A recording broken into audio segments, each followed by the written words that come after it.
नागपंचमी. नमस्कार मंडळी, कसे आहात आपण? आपण मजेत आहात ना? चला तर मग आज श्रोते हो, आपण नागपंचमीची कथा पाहूयात. श्रावण महिन्यामध्ये श्रावण शुद्ध पंचमीलाच नागपंचमी असे म्हणतात. नागपंचमीच्या सर्व श्रोत्यांना हार्दिक शुभेच्छा. एका आटपाट नगरामध्ये एक ब्राह्मण राहत होता. त्याला 5 सुना होत्या. चातुर्मास श्रावण मास आला आणि श्रावणातील पहिला सण म्हणजे नागपंचमीचा सण.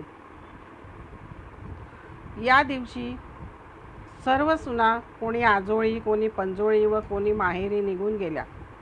सर्वात धाकटी सून होती, तिच्या माहेरचे कोणीच नव्हते. त्यामुळे ती दुःखी होती व मनात म्हणू लागली, नागोबा हाच माझा सर्वसंबंधी देव आहे. असे समजून नागोबा देव मला माहेराहून न्यायला येईल असे ती सारखे म्हणू लागली.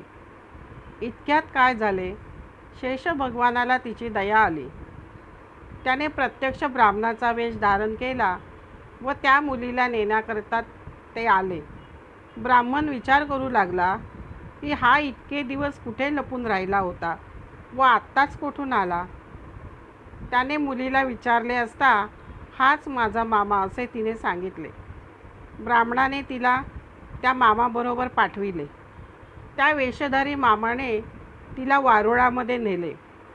खरी हकीकत मुलीला सांगितली आणि फणीवर बसून आपल्या बायका मुलांना ताकीद दिली की हिला कोणी चावू नका. एके दिवशी नागाची नागिन बाळंत होऊ लागली. त्या प्रसंगी या मुलीला हातात दिवा धरायला सांगितला. पुढे ती व्याली. तिची पिल्ले जेव्हा वळवळ करू लागली तेव्हा ही मुलगी घाबरली.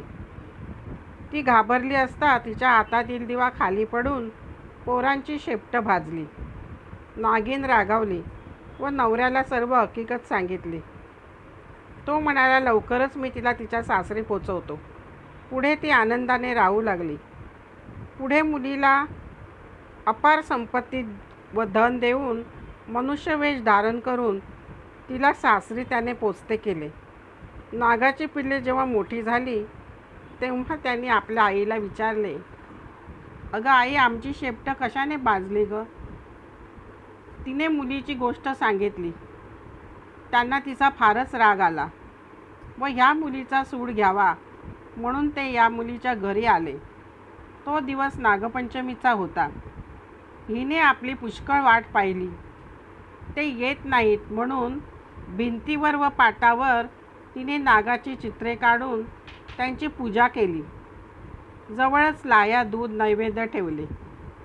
शेवटी तिने देवाला प्रार्थना केली, देवा देवा, जिथे माझे भाऊ नागोबा पुंडोबा असतील तेथे कुशाल ठेवा असे म्हणून नमस्कार केला. हे सर्व प्रकार पाहून त्या पिल्लांचा राग निघून गेला.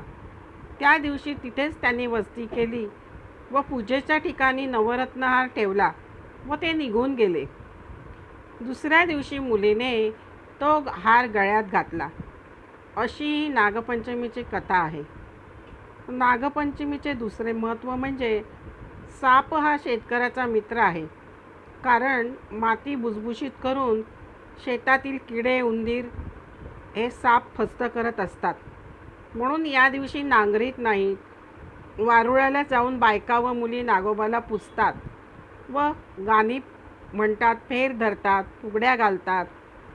चल ग सये, चल ग सये वारुळाला, चल ग सये, चल ग सये वारुळाला, नागोबाला पुजायाला, नागोबाला पुजायाला दूध लाया ठेवूया, नागोबाला पूजूया.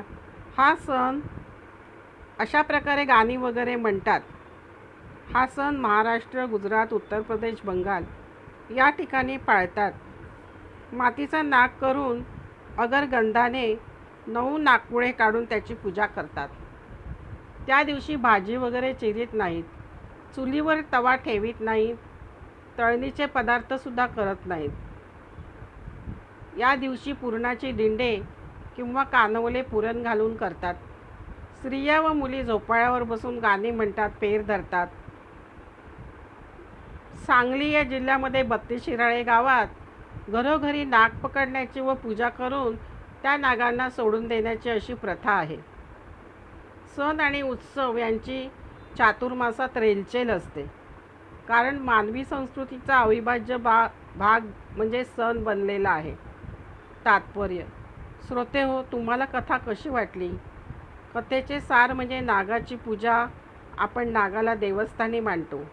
बायका मुली उत्साहाने गाणी फेर धरून फुगड्या वगैरे घालतात व त्यांचे मनोरंजनही होते. अशा प्रकारे हा सण साजरा केला जातो. माझी कथा ऐकल्याबद्दल खूप खूप धन्यवाद.